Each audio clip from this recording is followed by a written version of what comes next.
Lep pozdrav, zdaj že v tretjem videu, v katerem si bomo pogledali malo bolj podrobno pravilno štiristrano prizmo. Vemo do zdaj že, da pravilne prizme so tiste, ki imajo za osnovno ploskev pravilen večkotnik, v tem primeru bo to kvadrat. Plašč tvorijo torej štirje skladni pravokotniki, v tem primeru, ker je seveda štiristrana prizma. Za začetek pa si narišemo kar model te pravilne štiristrane prizme. Vam bo še lažje, ker imate kvadratke v zvezku, tako da začnemo z načrtovanjem enega od pravokotnikov plašča. V pravokotni projekciji načrtamo osnovne robove, osnovne ploskve, nevidne robove, vse, kar je treba. In si samo osenčimo osnovni ploskvi. Torej v tem primeru kvadrata. Označimo še osnovne robove, višino. Vidimo, da so zdaj torej vsi ti robovi, vsi so A, ne? In vsi ti okoli so višina prizme. Da bo to še bolj jasno in razumljivo, si skicirajmo še mrežo. Priporočam vam, da si naredite doma tudi model. Torej, da si kar izrežete iz enega papirja, lahko malo tršega, lahko tudi navadnega, če nimate nobenega tršega papirja. Da si torej naredite model prizme, ki jo lahko potem v vsakem trenutku sestavite, pogledate plašč in da jo znate opisati.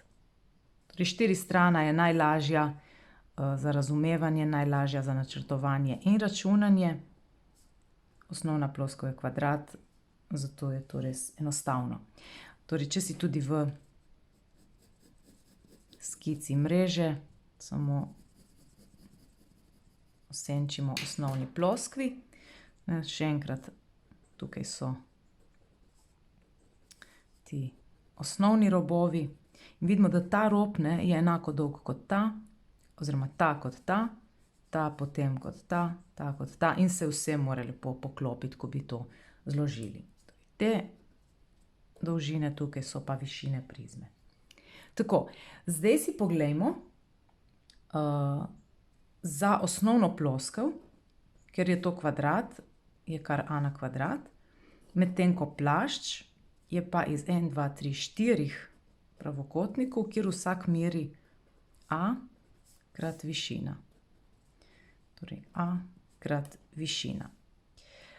Za površino to združimo, s tem, da upoštevamo dve osnovni ploskvi in lahko torej rečemo P, torej površina, je dvakrat osnovna ploskev, kar je A na kvadrat, plus 4krat AV, kar je cel plašč.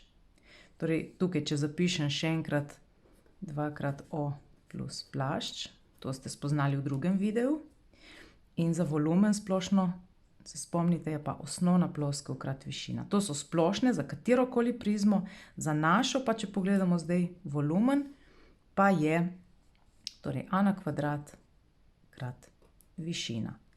In ta dva obrazca sta torej danes najbolj pomembna, kasneje bomo naredili še kakšno vajo,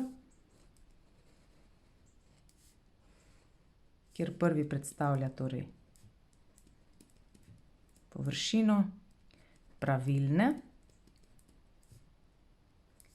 štiristrane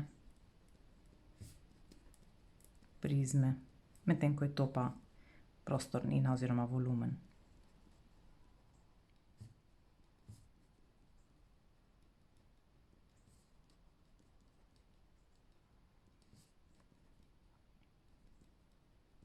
Kot rečeno, vam priporočam, naredite si mrežo in nadaljujemo kasneje z vajo.